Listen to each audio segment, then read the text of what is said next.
wait. Shoot, it's a wrong podcast. Welcome everybody to Rockies Recap, where Nuggets gear. At least I am wearing a Broncos hat, and I am not wearing any Rockies gear. I know it's a Rockies podcast, but hey, Nuggets are playing tonight, baby. Let's go. Let's beat the Thunder.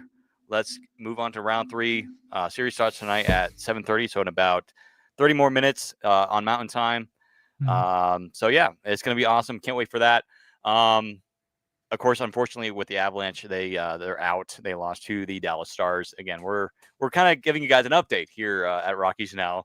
Even though this is a Rockies podcast, why not talk about it? So, and a big shout out, and I guess this is a plug in to our new podcast over at 5280 Media. If you want to check that out, we got Ethan here in the comments. He says hi to Tom. Hi, Ethan. But yeah, so big shout out to 5280 Media. We had our first Avs podcast yesterday with Patrick and all that, and so that was great. Go check that out. Josh and Patrick did a really good job. So again, support those guys over there. But let's talk to some Rockies baseball here. So the Rockies played a 4-game series, the first 4-game series of the year. Game one, it was off to a difficult start. It was a challenging start. Of course, we knew that the Rockies were probably going to have a tough road to climb in the series, given where we were playing. This is a stadium that we never have played really well, Tom, in the last few years, right? We just hard to get wins here. Matter of fact, I think our last win prior to a few days ago in San Francisco, I think was in 2023. That's how long it was. And so last year, the Rockies did not get a single win in San Francisco. Finally got one the other day in game one.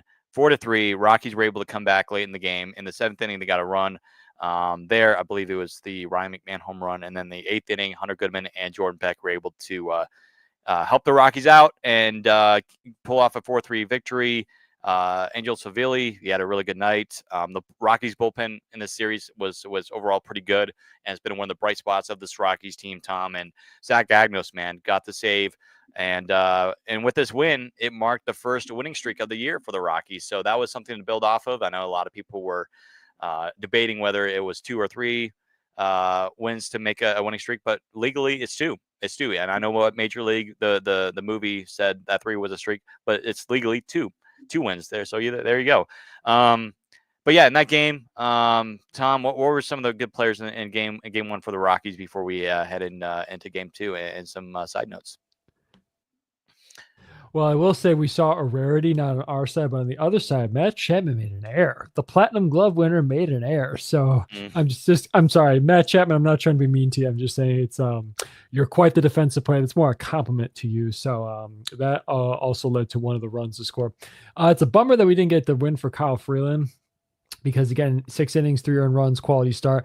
And according to Baseball Almanac, 2 any consecutive uninterrupted wins equals a winning streak. But either way, if you want to call it, we'll just call it back-to-back wins or a 2-game winning streak, whatever you want to call it. Either way, we won 2 games in a row, so that's all that matters. But I guess anointed by committee, Agnos, I guess, is seemingly the new closer. He is, hold on a second. Knocking on wood there, he has yet to give up an earned run, and hopefully it stays that way for a little while longer because we need someone to lock down a close game in the 9th. But Ryan McMahon, he seems to be coming along just kind of steadily. Or no, I shouldn't say steadily, just kind of quietly. He did hit a home run in this game, and that, of course, was the difference. So a little bit helps. But, hey, last comment to make about this game, it's a win in San Francisco. And at the same time, darn it. I'm not sure if my preseason prediction of Justin Verlander getting DFA'd in June may not come true because he pitched 6 1/3 innings in this game and his ERA is down to 4.38. Not trying to be mean to you, Verlander, but just I think I was under the thoughts process that you could be done. But hey, you're making me look like a fool, but I don't know how much longer you can keep up. But either way, it's a good win for us in San Francisco. Yeah, absolutely. Heading into game 2 for the Rockies and Giants series here, pitching in that game was Antonio Senzatella against Robbie Ray. And as we all Rockies fans know from his years in Arizona, and then I believe, basically a lot of years in Arizona, saw him, and the Rockies had pretty good history against him early in his career. And of course, he had really solid years in Arizona as well. But coming into this game, man, he's had a great year, and the Rockies were only able to get 3 hits off of him in Game 2. The Giants scored 3 runs against Zatilla in the second inning, and then followed by 1 in the third. And that was it. It was a low-scoring game, Tom. And again, no big surprise. You're playing in San Francisco this time of year. It's still cold because you got the wind, you got the waves coming from the West Coast, and obviously this time of year during San Francisco. San Francisco is one of those cities in California where kind of year-round. It doesn't get very hot. It's just more of that sea breeze, if you want to call it. The only hits the Rockies were able to get off in that game was from Jordan Beck. And then they got one from Hunter Goodman and then from Nick Martini, who was pinch hitting for Jacob Stallings there. Pitching wise for the Rockies, again, Sindotella went 5 innings, 7 hits allowed, 4 earned runs, 2 walks, 4 strikeouts. So, hey, he got some 4 strikeouts there. So, he's not a strikeout guy, but was able to get that. Did give up a home run there. And then you look at Jimmy Herget, again, he's pitching really well for the Rockies in that bullpen. Tyler Kinley starting to pitch a little bit better after a horrid start in the first few weeks of the season. And then Juan Mejia, man, again, we talked about him, I think, in the last time we were on the recap in the last few episodes that we've done. Juan Mejia, he's been really impressive. And this is a guy that, I think not a lot of us expected to see this quite early in the season, but you got to really like what you see from him. Again, if you look at his minor league numbers here, as I'm pulling that up here, let me see if I can pull it here. Give me 1 second, guys.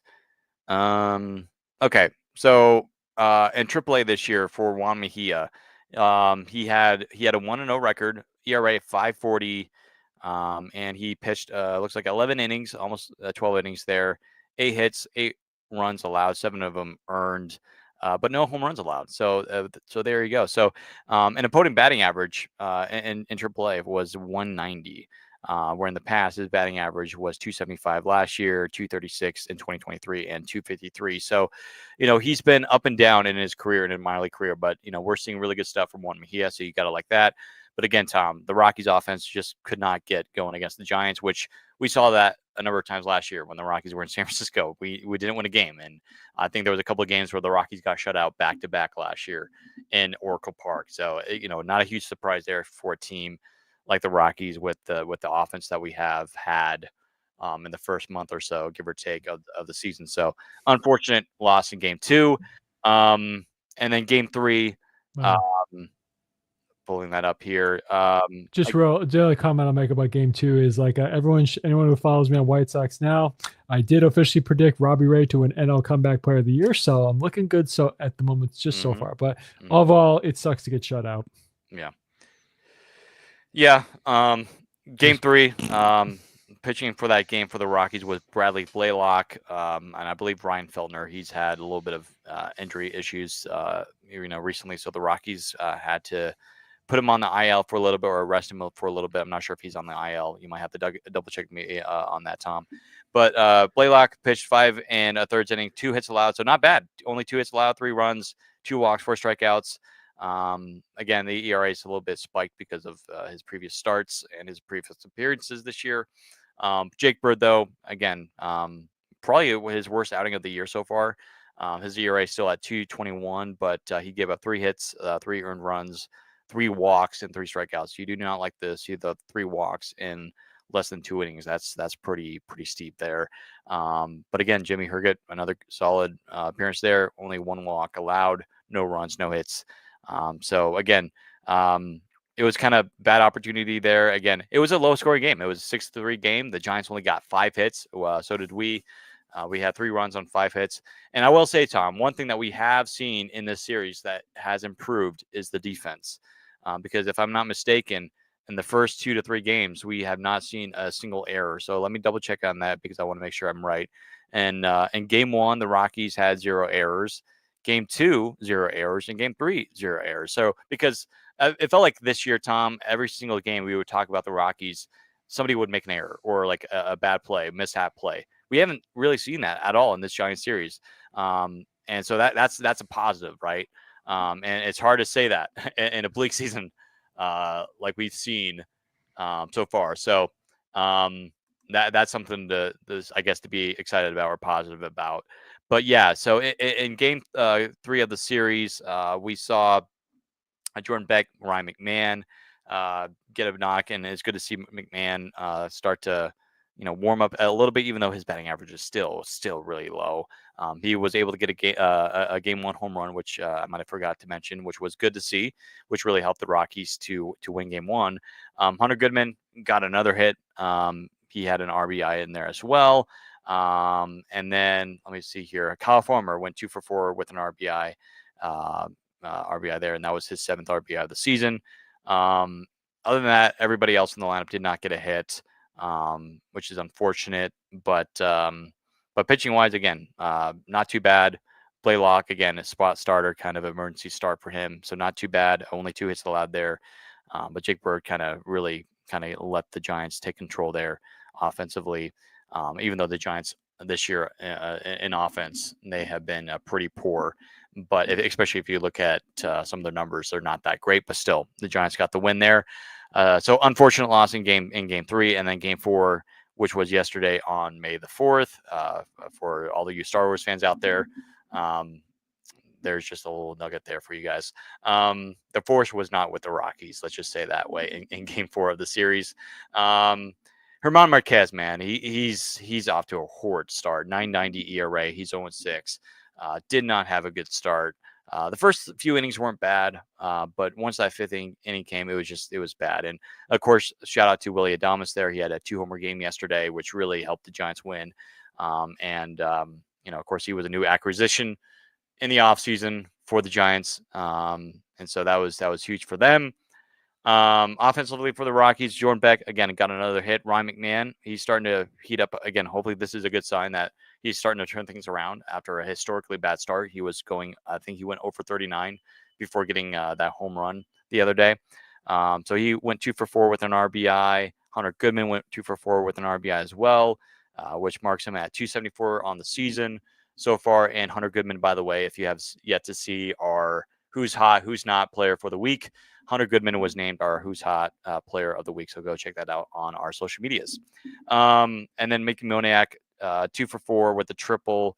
He's our triples guy. Gotta love to see that. Despite the batting average 205, Mickey Moniak has been one of our brighter young players to look forward to this year. He's had a couple good games so far. Jacob Stallings, 1 for 4. And then Alan Trejo, which again, Adam and I, we talked about this, I believe last week or a couple weeks ago.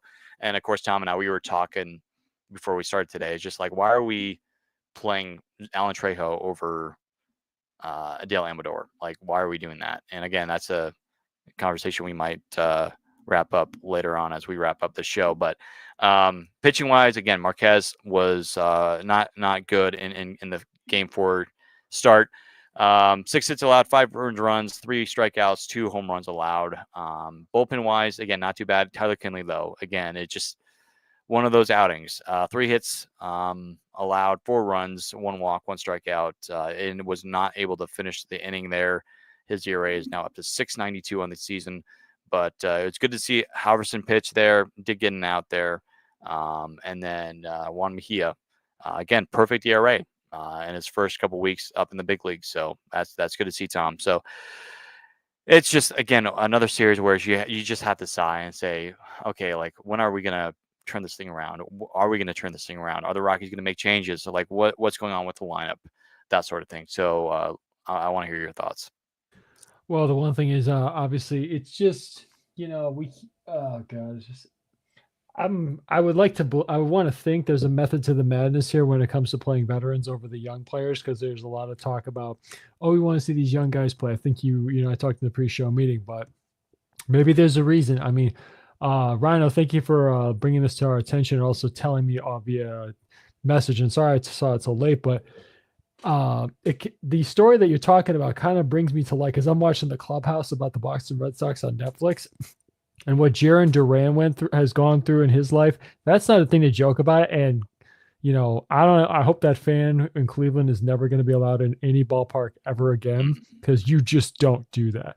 And if my heart goes out to Zach Veen, if he is indeed struggling with anxiety or confidence or some form of depression, my heart goes out to the kid because let's face it, we got to be honest here. We only see from the outside looking in, us as diehard fans, we try to put ourselves in the shoes and try to see what they go through, but we're never truly going to understand what exactly those guys go through. Baseball is a very difficult game. First of all, I can do a whole episode on how difficult it is just to make it to the majors. And very few guys make it, whether you're an American-born player or an international-born player, doesn't matter. And I just, again, Ronald, hopefully we get some more news. And I just hope Zach Veen, if he is struggling with some kind of mental health issue, I hope he's doing okay. He is talented. The guy, I believe, has the ability to play in the major leagues. Now, just I hope he gets all the support and everything from family, friends, teammates that he needs. And just, again, hopefully one day we can see him back here and he starts tearing it up because he should. We saw some flashes of it. And I think, I believe, and again, one last thing is if I can get into Zach Veen's ear and just say, look at Jarren Duran. Mm-hmm. He was an all-star last year. He was the all-star MVP last year. Yeah. A game MVP last year. And it just goes to show you when you can just, again, if you can overcome mental health issues, you can be successful. And I believe in Zach. I think he can be a great major league player. Yeah. I'm not saying this is all the Rockies' fault, but it's just like, let the kid play, man. Like, why are we playing Sean Bouchard? Why are we playing Nick Martini over Zach Veen, who, again, he was showing flashes that he was improving. He got his first big league home run just days before he got recalled back down, or I should say not recalled. He got optioned back to AAA. Like, why are we doing that? And then now, like with this news coming out, and thanks to Rhino, that he's having a non-physical like problem because he's not playing. Now you have to ask yourself, is it because of the Rockies? Is it because, the Rockies said something to him like, hey, we need you to be down there? It's just like he wants to be here. You know how bad he talked about it in a lot of his interviews. He wants to be here, Tom. And it just it breaks my heart to see some of these Rockies prospects want to contribute, want to get playing time. But yet we see Bud Black pencil in Alan Trejo, Nick Martini, Kyle Farmer over these young players. And again, I know I talked to a lot of Padres fans. Some of them disagreed with me. Some of them did agree with me. Bud Black was fired in San Diego. Now, the main reason wasn't necessarily because he didn't play the young players, but that was one of the reasons why he was fired from the Padres. One of them was because he preferred veteran players over the younger players. And that is just very frustrating as a Rockies fan because we see it here in Colorado. And Tom, you see it watching all the way from Chicago. We're done with seeing this. We want to see these young kids play. Let them play. And it's just, this is like, again, why are we seeing Alan Trejo play over Adele Amador, who isn't he supposed to be our next big second baseman? And didn't the Rockies say at the start of the season or during the offseason, you know what, we're going to let the kids play. We're going to have these guys develop into big league players, give them opportunities. They have not given them, Tom. They haven't. They're letting these veteran players play every day. Kyle Farmer, Nick Martini, like it's just we're tired of this, man. Like over here at Rockies Now, man, we're tired of seeing the same old. We want to see the young player. And listen, there's going to be trial and fire. There's going to be times where they're going to struggle. Listen, I'd rather have them struggle but play every single day of the season and get better, right? And a big shout out to Bryce here. When we will win a series, hopefully soon, man. Hopefully soon. Martini has to go. Bud Black, and again, we've been, in some ways, we don't like seeing people fired from the job, but there comes a point where, come on, man, like what are we doing here? Like the Rockies, we alluded to before we got started here tonight. The Rockies have a real shot of being 6-31 after the series against Detroit. It's just every series, it's an uphill battle for the Rockies. And you say to yourself, okay, hey, it's a good opportunity for Jordan Beck or Amador to figure it out. And again, what's so irritating was a week or two ago, Amador had his best game of his career so far. Went 3 for 4. Next day, the Rockies bench him. And then within a day or two, they make a trade to bring back Alan Trejo. Like, what are we doing here? And Alan Trejo, by the way, folks, was released from the Dodgers. Now, granted, their entire farm system is kind of like the major league team. It's loaded, right? But even the Rangers didn't want to keep him. They offered to trade Alan Trejo. Hey, you want him back? The Rockies were like, yeah, we'll have him back. It's just like, what are we doing here? Like, we're getting off track. We're not focused right now. And that's the frustrating thing as a Rockies fan. It's just like, what's the plan here, man? Like, I thought we were supposed to play the young kids, but then it's just like, nah, we're gonna try to get wins here, because really that's what I think that's what Buddy's trying to do. He's trying to make things look better than it is right now. We're gonna try to get wins, make things a little bit look a little bit better for Rockies fans. Hey, here's the little hope. Here's some wins. Listen, in some ways, I'd rather see the kids play than win games. I know that sounds harsh, but guess what? Those wins will come if you let the kids play, right? But it's just neither is working right now, and so if it's broken, fix it. Exactly, and the Rockies are not fixing it. They're being complacent, Tom. Like they're being complacent, and it's just like status quo. It's frustrating, man. So again, I apologize. I went on a rant, but that's what we've been dealing with here at Rockies. Keep going a little long. Keep going a little longer. But it's just we could go longer. And again, we talked a lot about this, and man, I wish Adam was on here so he could follow me up on that. I know, Tom, you can too. But I'll go a little bit. I mean, go ahead. Just a little bit. I mean, it's true. I mean, understandably, if you're trying to make things look a little prettier by trying to scratch out a few more wins, it's not working right now. So if some guys are so really just can't are limping into the clubhouse, or they just need a mental reset, that's understandable. Give them a day to sit up, that's fine. And if they're reevaluate, if they're good, all good to go, mentally, physically, okay, you're good to go. But just at the same time, but outside of that, it just give us some array of hope. I mean, it's like you said. I mean, it's like you said, Amador went 3 for 4. I don't know if the next day was a planned day off or something, but it was, why say, hey, why don't you go again to skip the planned day off or something like that? I don't know. I really wish if there was such thing as like a Rockies fan council that we were privileged to be on, and I could we could either sit in or join via Zoom or Teams to watch like a video monitor, watch some kind of front office meeting. I would love to hear that. And like, if I could just raise my hand, I'd like to interject, please. I would gladly love to be our representative every once in a while to sit in on that, because I want to know what the hell is being talked about. Sorry for cursing, but what the F is going on in those meetings? What's being talked about? Is there even like a direction at this point? Because again, like I told you in our pre-show meeting, I was at an event this past Saturday, excuse me. And one of my best friends is a diehard Chicago Cubs fan. And he said, listen, he asked me, mentally, are you doing okay as a baseball fan? Because last year with the White Sox, I had to endure the worst season record in modern baseball history. And now it looks like with the Rockies, I may have to watch it again. I may have to watch it again. I may have to watch it again, most likely. I mean, I, in good faith as an owner, could not do this to the people who work for me in the organization, my players, my coaches, and above all, my paying customers, my fans. I couldn't do this.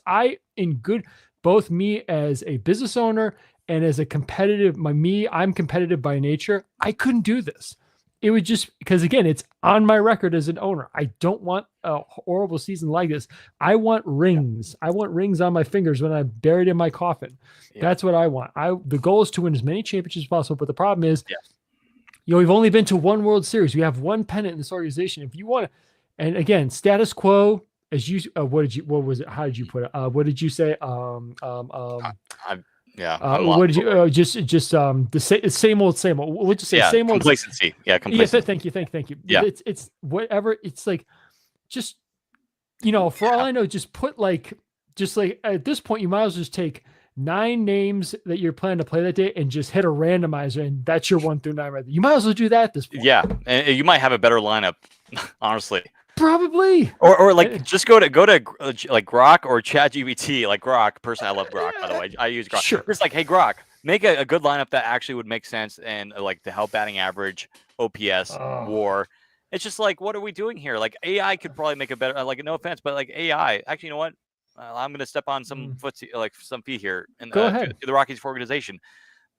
The AI could probably make a better lineup for the Rockies and make better decisions than the Rockies front office. I'm going to say it. Listen, I really like Bill Schmidt as a scouting director. He was great. Why? Because he was the guy that found Nolan Arenado, Trevor Story. But it's just like the Rockies, they need people from either that have played for the team and that truly love the team and that want to help the team to create an environment that actually benefits off of off the team, if that makes sense, and wanting to win, because it's just like the Rockies again, as I think Foul Territory, their shows have called in the past. The Rockies, they're living in the Stone Age. Like their analytics is way behind everybody else's. Jim Bowden mentioned it not too long ago. Yeah, I can add Yeah, to that. yeah. I'll go, yeah, so he was just on a recent episode, and who was I think it was AJ Brzezinski asked him, "What would you do if you were in charge of the Rockies?" Whether he was, if I'll repeat what he said. What I would do is I would, from front office leadership, top to bottom, okay, move on, because like he said, Bill Schmidt is a great scout by trade. That's his background. That's where he started. I can't remember what team he started with as an amateur scout. I can't remember, but the point is, I would interview as many people as possible, from the Brewers, the Rays, even the Guardians, teams who know how to develop, who have a proven track record of just churning and burning prospects from over and over time again. Especially the Guardians, that's a pitching factory in their minor league system. They know how to develop pitchers, and just I pay top dollar for somebody from outside to bring in new ideas. Just even if you don't hire somebody, just say, "Hey, how do you do this? How do you do that? What's this?" Because, like you said, and last comment I'll make is, I mean, I understand they're developing the pitching lab. When we had Cade Denton on, he elaborated on it a little bit, but that's not enough. There's got to be more. We've got to be more progressive, especially given Coors Field. Everyone I talk to, they say it is one of the most beautiful ballparks they ever go to. So, and again, we're some of the most loyal fans in baseball. We're churning out 25, 30,000 plus a game. Why not give us something to cheer for? I mean, I understand, turning it over, trading Nolan was necessary, but that was, what was that? 2021. Yeah. So it's been almost 5 years. Yeah. What are we doing here? Yeah. And another thing that just angers me, because I was thinking about this morning, the Rockies claim that they're a draft and develop team. All right. How do you develop them? The Rockies, I hate saying it, Tom, but their development, it's just like, especially when you play veterans over young players, like, what are we doing here? It's just like, you claim you're a draft and develop team, but you're not developing them. That's the problem. And you might say, well, these players are not doing well. Why? Because the Rockies are not developing them enough. You look at players in the past that have pitched for the Rockies. Yency Almonte became I think he might have been an all-star for the Dodgers a few years back. You remember how good he was? Mm-hmm. And I remember he even commented saying, yeah, the analytics in Colorado is horrible. It's way behind. Nick Mears is having a really good year. Mm-hmm. And he even commented last year after the trade to Milwaukee how the Rockies analytically was way, way, way far behind. Like, they didn't teach him a bunch of stuff. They were like, hey, yeah, here's this, here's that. Good luck. Have fun. It's just like, whoa, what are we doing here? It's just, it's frustrating, especially when they say we're draft and develop, and then they don't develop them right. You're going to have a losing organization when you do that. And another thing too, I'm going, like, for those who saw our story the other day, I'm going to the game on Thursday, which is Derek Skubal versus Senatella. So pray for me as I try to keep my sanity on Thursday. But it's just like, I'll be honest with you. When I was getting ready for work this morning, I told myself, I'm not really excited about the game on Thursday, because it's hard to be excited about when you know your team is probably going to lose. Where if you go back, if you were a Dodger fan, or even though I'm thankful I'm not a Dodger fan on this Rockies podcast, or whatever organization you are, or as a Broncos fan, I'm glad I'm not a Raiders fan. But it's just like, you want to go to a game knowing that, hey, we have a real chance to win today. Like, I'm wearing my Nuggets jersey. When I went to my first Nuggets game with a coworker last week, I was excited because why? Because the Nuggets, they're in the playoffs. They have a real chance to win. They have an ownership, even though it might not be the greatest of all time, but they care about winning. They're investing in the team, and they fired a head coach who brought them to the playoffs. And however, he lost the clubhouse. Yet look where the Nuggets are right now. And look at the Avs. The Avs have made the playoffs. What was it, 8 or 9 straight seasons, Tom? The Rockies, only 5 playoff appearances in roughly 35 years or so, roughly. Like, and the rest of that have been losing seasons or mediocre baseball. And the Rockies in the last, was it 20 to 30 years, basically 28th to 30th in terms of rankings, in terms of wins and losses. That's horrible, Tom.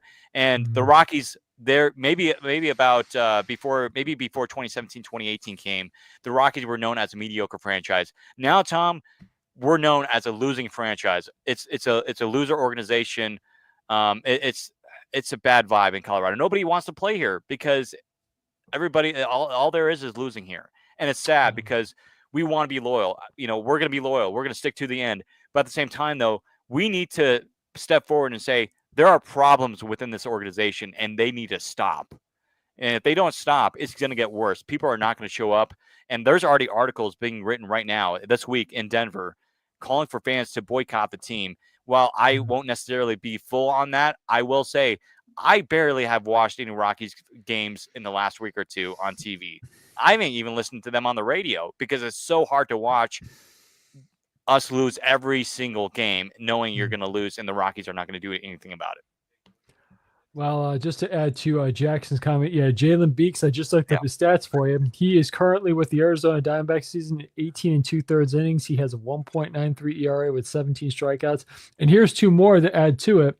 Right now, the White Sox are playing in Kansas City. They won the series against the Astros. Bang, bang. No trash cans there for this season. And now they're in Kansas City, who also has Carlos Estevez as their closer. He has a 2.4 ERA in 15 innings with 9 saves.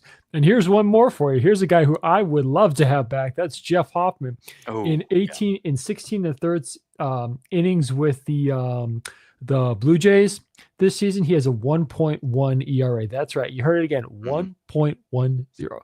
And it's just, so thank you, Jackson, for bringing that one to my attention.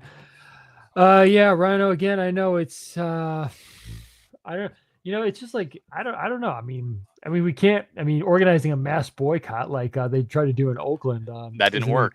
It's how do I say it? Owners and ownership groups are going to do what they want to do. It's their franchises. But again, I think, here's the thing. I understand some teams are trying to work within their resources to build with it, but sorry.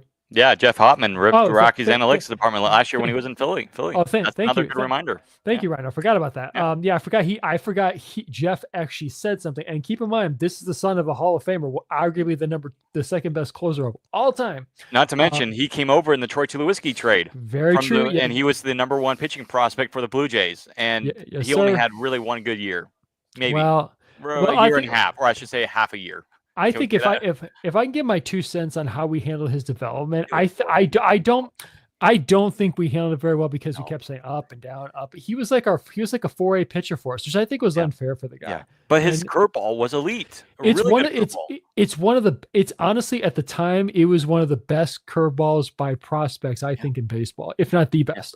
I'm talking prospects. I'm not talking better than Clayton Kershaw. Yeah. I'm not talking that. No. Don't take my words as that. I'm just saying, but again, the examples I'm sure we can compile more examples. I mean, if we talk to Wade Davis, if we talk to Brian Shaw, if we talk to maybe Hungjin Ryu from there's one from 2018. I'm not sure everybody remembers. I think we got him from the Blue Jays, but anyway, he had a pretty good curveball. Very, very funky windup, but a very good curveball. But anyway, can I mention another player? Sure, go ahead. He was on the Diamond. I believe this is the same guy. He was on the Diamondbacks World Series team a couple years ago. Miguel Castro. He was in that trade from Toronto. I think it was Jeff. I think it was Jeff. I'm pretty sure it was Jeff Hoffman, Miguel Castro, and Jose Reyes. I know we try not to mention his name, but sorry, Rockies fans, for bringing that image to your mind about. I think the same can be said for all baseball fans, especially Met fans, because that's when the big no-no happened, the big oops bad thing happened. But let's not talk about that. Yeah, it's just all these players. We can name a bunch of players that have spoken against the Rockies analytics department. It's just like it's to the point. That's my point. Why, if you're gonna. I'll give Chris Getz, White Sox general manager, some credit. He hired several guys from organizations to try to track her. He got Ryan Fuller from the Orioles. He got Josh Barfield from the Diamondbacks, Brian Bannister from the Giants. It's just, why not? I hate when organizations get so insular and only promote from within. That's not how Okay. you're going to be progressive, unless somehow that again, I just don't think we're going to get anywhere by just doing this Yeah. by just continuing to churn and burn from the inside. So here's a callback. So actually, here's the full trade that happened with Troy Tulowitzki. So the Rockies traded Troy Tulowitzki and LaTroy Hawkins. That's a good name for a lot of Rockies fans because he was a longtime reliever for us and also for the Twins and other teams in Major League Baseball. He was a longtime reliever. The Rockies traded Troy Tulowitzki and LaTroy Hawkins in exchange for shortstop Jose Reyes and 3 right-handed pitching prospects: Jeff Hoffman, Miguel Castro, and again, he's been one of the better relievers in baseball. He got better as he got older. And then here's another one that we haven't seen in a while. Of course, he's no longer on the team. I think he's now with Miami and one of their bullpen guys, and that's Jesus Tinoco. Pardon me. So yeah, those are some names, and I think again he made his debut in 2019, and I'm talking about Tinoco. But it's just like all these guys, they've had some sort of good success in recent years, and they've all, or at least some of them, have spoken against the Rockies. Like, hey, the analytics, man, it's so bad in Colorado. It's just like, and it's not like the Rockies are like, hey, we're gonna overhaul everybody. We're gonna bring people outside the organization. They've had brought in some people, but it's just like, yeah, only in like 1 or 2 people have come in. It's just like we need to see, because there are some teams, Tom, that have dozens, if not like maybe hundreds of people in their analytics department. The Rockies only about like, I don't know, give or take 12 or 20. I don't know. We're not in there. We're not in the room. But it's just like all we know is still very far behind other than other teams in baseball. And it's just like it's sad. It really is. Real quick thing. Thank you, Ryan, for pointing out. For some reason, it's just, I guess, in Kara thinking that they're somewhat related. So thank you. Yeah, so yeah. my apologies for misspeaking that Jeff Hoffman is not related to Trevor Hoffman. It's just, again, the fact is they're very similar in terms of delivery. So, but anyway, sorry, Ryan. Thank you so much. And again, everybody, sorry for my my false statement there. So, should we have breaking news? Go ahead, man. We need real quick side comment. We need to get like a sound like bam, bam, like breaking news. Yeah. Anyway, go ahead. I'm gonna do that for like Christmas or something. We're gonna do that. We're gonna bring in some sounds. Like we're gonna get like a little sound thing. Of course, I know Tom, you talked about it off air, but we're gonna get like a little bit of a little sound thing, whatever you call it. Let's go to Steven. Let's go to our fearless leader, Steven, for some breaking news. There you go. Cha-ching. So we have some, I guess, well, it's not really huge news. It was going to be huge news, but unfortunately for a lot of people that love no-hitters, you won't be seeing one tonight, unfortunately. But they did get a one-hitter. The Braves have one hit the Cincinnati Reds tonight because originally when Tom and I were in the room before we got started, the Braves were throwing a no-hitter against the Reds. So unfortunately, that didn't happen. Hoping we were going to see some history tonight on the podcast, but that's going to have to wait. So there's that breaking news for you. Other than that, also too, Nuggets game is live right now, but don't leave us quite yet. We're not done yet. We got to preview the next series for the Rockies. So again, Rockies are heading back home to take on the red hot Detroit Tigers. And so it's going to be again another uphill challenge for the Rockies here. Jackson Jobe, young, bright right-handed pitcher. Who is off to a really good start this year, 2-0 with a 3.38 ERA. This will be his first start ever at Coors Field, so that'll be definitely an interesting watch there. And then Chase Dollander, 2 young arms in Game 1. That'll be tomorrow, 6:40. So it'll be Jackson Jobe and Chase Dollander. So that'll be something to watch if you're a loyal Rockies fan like we are. That might be something that you want to watch. If not, we understand. And then Game 2, we got Casey Mize, who has become one of the best pitchers in the American League. And even in baseball, this guy was a really high prospect, had a injury-prone start to his career, has turned it around, and he's having a good start this year. 5-1 with a 2.70 ERA, and he'll be going up against the Rockies' hometown kid, Kyle Freeland, who is 0-4, looking for his first win with a 5.70 ERA. And then Thursday, which is the game I will be attending. Hopefully it'll be a much better weather game than I went on opening day when it was like snowing 28 degrees and I was freezing my tail off. So hopefully it's a much better day. And I will say this though, I am looking to get the City Connect pullover at Coors Field on Thursday. So stay tuned for that. I might be doing some Instagram stuff at Rockies now. So stay tuned for that. Stay tuned to our Instagram. So game 3 will be Tarek Skubal against Antonio Senzatella. And I know we're not too happy, or I should say glamorous, is that the right word for game 3 against Nutella, who is 1-5 with a 5.50 ERA. And again, the Tigers, they're on a roll, man. 23-13 heading into tomorrow. Tom, do you think they can win a game in this series, or do you think that this series could be heading toward another sweep of the Rockies? Never say never. There's always a puncher's chance. Rockies are looking for their first series win of the year, by the way.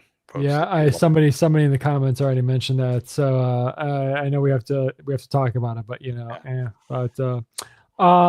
let's see. We are facing arguably the Tigers' I would say their 3 best pitchers.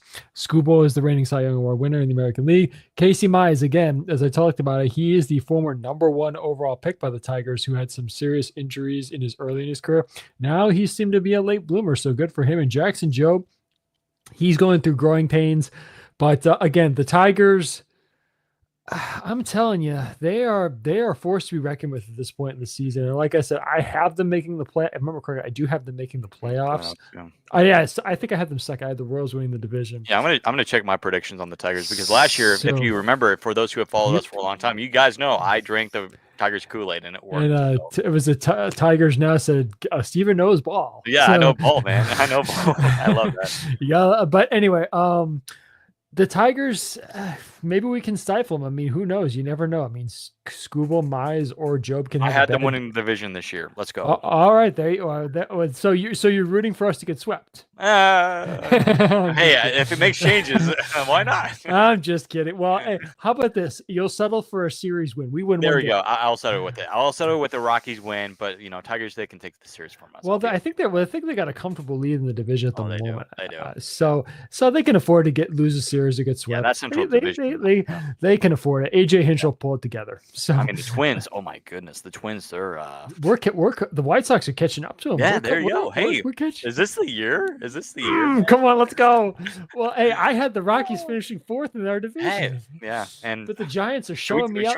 Should we call Adam out? I don't know. Adam, are you in the comments here? Adam, are you here? But the Giants they're showing me up, man. I have them finishing last. They are just saying, "Hey, Tom, you're an idiot." Yeah, and I mean, the Rockies are. Again, if you saw Adam's predictions, if you go check that out, that was from March, I think, when we posted our. Give Adam some talk here, because look at his Rockies prediction, because you might want to have some words with him. But hey, maybe the Rockies can.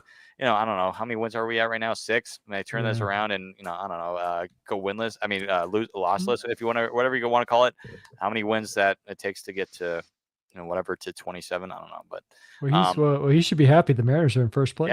Yeah, his Mariners are in first place. So there you go. We do want to comment this. Rhino says going to be a doubleheader on Wednesday or Thursday because of weather. That is true, because I was out working today. I work outside a little bit outside today, and I looked. The weather is starting to come into Colorado. It's a little bit of a cold front, so that's a possibility that tomorrow or Wednesday gets delayed or postponed. So it's possible.